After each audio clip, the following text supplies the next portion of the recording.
nous quittons l'étroite bande de terre fertile qui forme la vallée du Nil. Ici, c'est le domaine des vivants. À l'ouest commence le domaine des morts, le plateau du désert de Libye. C'est un grand cimetière à l'abri des crues du fleuve. C'est là que seront bâties toutes les pyramides. Celle que nous allons voir est la première jamais construite. C'est celle de Djéser, deuxième roi de la troisième dynastie, il y a environ 4600 ans. À partir de son règne, la tombe devient le symbole de la divinité du pharaon, de sa survivance dans l'au-delà et de son pouvoir éternel. Djéser en a confié la réalisation à Imhotep, son grand vizir et architecte de génie.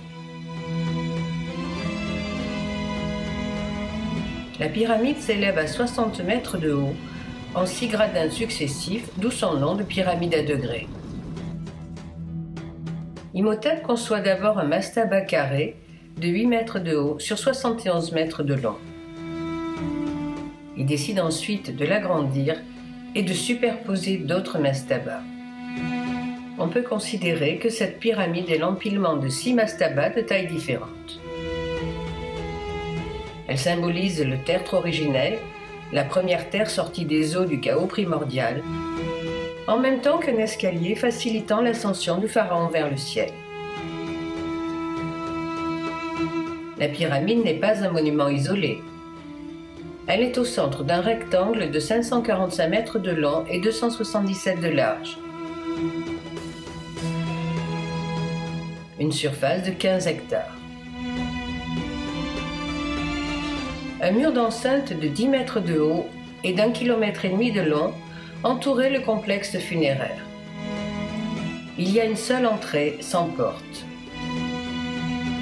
14 portes ont été figurées sur les 4 côtés de la muraille, mais ce sont de fausses portes. La tombe du roi se trouve à 28 mètres au-dessous de la pyramide. Autour du caveau, un réseau de galeries et de chambres recrée de manière factice l'univers familier du roi pour qu'il puisse poursuivre sa vie terrestre après sa mort. Ces espaces souterrains, uniques dans l'histoire égyptienne, sont aujourd'hui inaccessibles. Et Imhotep a doublé ce réseau par un deuxième réseau près de l'enceinte sud. C'est le second tombeau du roi. C'est grâce au travail du Français Jean-Philippe Lauer que nous allons pénétrer dans le site par l'entrée originelle. Égyptologue et architecte, il a consacré 70 ans de sa vie à restaurer les monuments du site de la pyramide à degrés.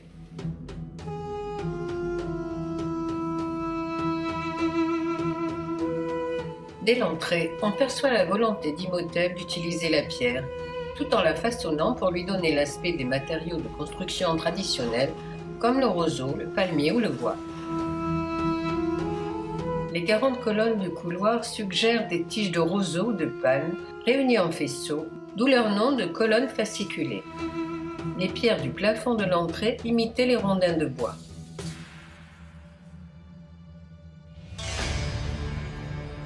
Nous voici donc dans la demeure d'éternité du roi Djéser, réalisée par Imhotep il y a 46 siècles.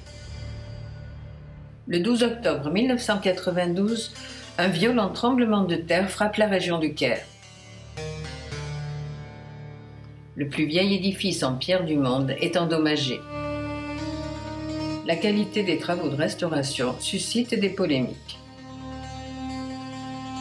Quoi qu'il en soit, le chantier est toujours en cours en ce mois de juin 2019 et nous ne pourrons pas nous approcher du célèbre mur des Cobras ou du temple funéraire accolé à la face nord de la pyramide.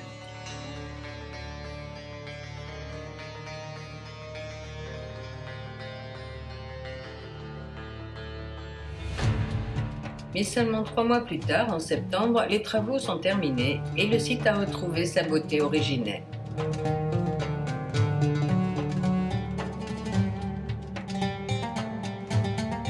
Tout ce qu'Imhotep a édifié ici est entièrement destiné à la vie dans l'au-delà du roi Djéser, dont le cas va continuer à vivre après sa mort terrestre. Le Ka, c'est l'énergie vitale, un double spirituel qui naît en même temps que l'être humain. Il survit dans la tombe après la mort du souverain grâce au culte funéraire et aux offrandes de nourriture. Il doit évoluer dans le décor qui était familier au roi et assurer son pouvoir éternel par la célébration symbolique du Hebsed.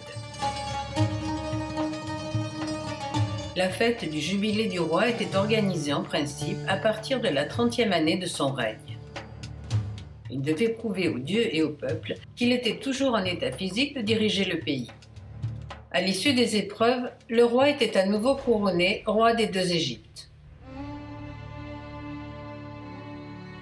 C'est cette cour qui va servir de cadre pour l'éternité au Hebsed du Ka du roi. Imhotep a conçu tous les édifices du complexe funéraire comme le décor nécessaire à cette célébration après la mort de Djeser. Entre la cour sud et la cour du Hebsed se trouve le temple Thé que Jean-Philippe Lauer a appelé le pavillon du Ka du roi. Le Ka y était probablement représenté par une statue pendant les rites du Hebsed. Les deux maisons construites à l'est de la pyramide représentent les sanctuaires de la Basse et de la Haute-Égypte. Elles se différencient par leurs éléments décoratifs, mais ni l'une ni l'autre n'a un espace significatif derrière sa façade. La maison du Sud mesurait 12 mètres de hauteur à l'origine. Deux chapelles ont été reconstruites sur les 25 qui occupaient la cour du Hebsed à l'origine. Elles reproduisent les chapelles provisoires en matériaux légers qu'on érigeait pour le jubilé. À l'est, l'architecture de Basse-Égypte, le royaume du Nord. À l'ouest, l'architecture de Haute-Égypte, le royaume du Sud. Comme les deux que nous voyons aujourd'hui, elles étaient toutes pleines et factices. Pour finir, le double podium qui servait au double couronnement du Ka du roi, régnant pour l'éternité sur ces deux royaumes.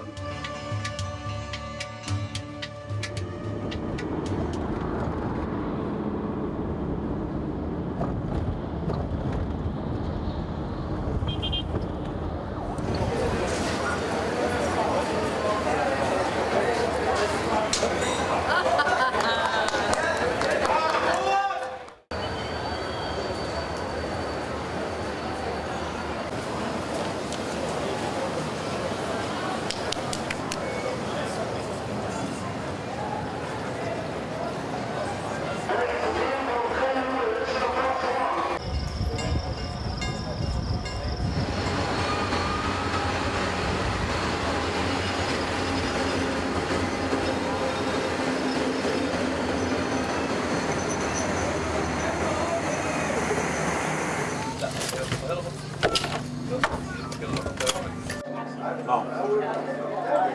C'est un peu petit, mais pour deux. Il est 20h30. Nous arriverons à Luxor demain matin à 6h30.